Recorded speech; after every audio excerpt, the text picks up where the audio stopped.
In the last tape, we had a short lesson that showed how a fencer could determine if they were ahead in space and time or if they were behind.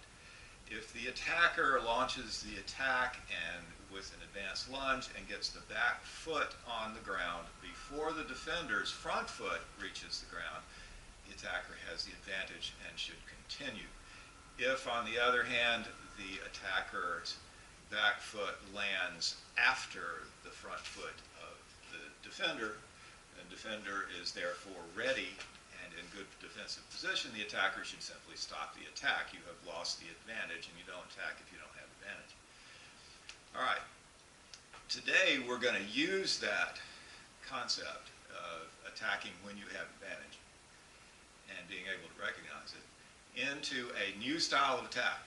In our previous lessons, in our early lessons, everything was a pre-planned attack. You knew what it was going to be like when you started, you knew what it was going to be like when you ended, you knew what it was going to be like in the middle. Everything was going to be exactly the same. These had advantages of speed, efficiency, easy repetition, a dance move that's easy to remember. It's vicious. A well-done pre-planned action is great. However, that's just one segment of fencing. Today we're going to work on a partially planned attack in which the attacker knows how the attack is going to begin, but they don't know how it's going to end, because the defender doesn't always do what you want them to. So if they do something other than what you thought they were going to do when you put your shoes and socks on, then you have to change your action in the middle of the action to take advantage of whatever they did and make sure that whatever the defender does do ends up being wrong anyway. So this first action is called we call a counter press attack. There are variations on that. We won't worry about them today, but for now it's a counter press attack, and you'll understand why. All right, we're at on guard, and he makes a press to the outside, that is the backside of my blade. Now the reason he does this, he's going to have to extend just a little bit when he does it to reach over to make sure that he makes contact with my blade in a place where he can get a good tactile sense. Once he does and makes this contact, now he's going to take his advance. As he's taking the advance, he has found that his back foot lands before my front foot. When this is done at speed, that gives him the advantage in distance and time. Plus, he now has the information of whether I'm locked in position and I'm fighting his blade because he's pressing on my blade, or if I'm wimpy and he's going to be able to control my blade. Let's assume for now that I'm a stubborn kind of fella and I hold my blade in a rigid position. So he then disengages, lunges, and hits. Thusly, we'll show it again. Good. Now a little bit faster. There you go. All right.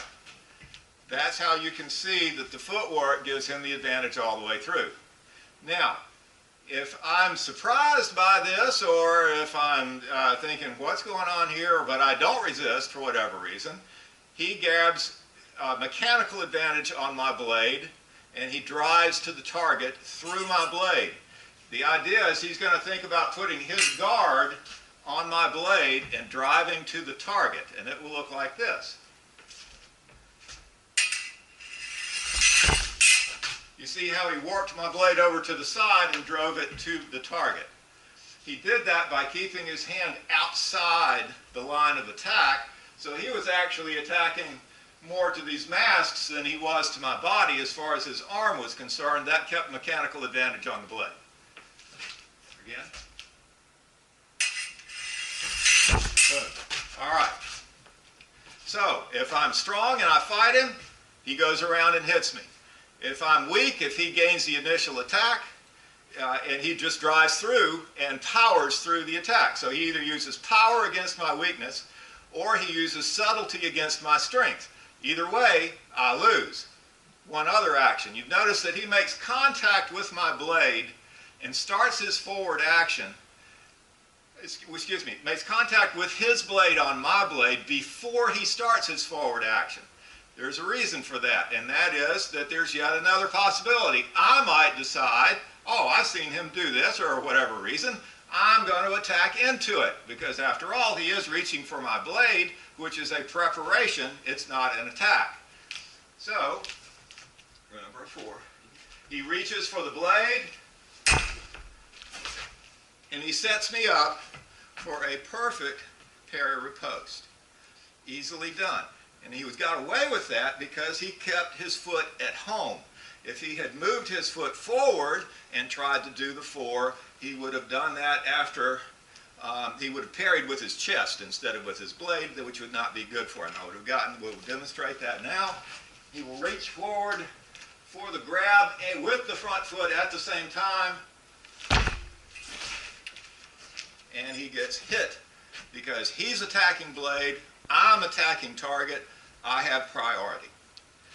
All right, that is the attack that we call a counter press attack that allows for possibilities of the defender making various choices and still losing. Thank you.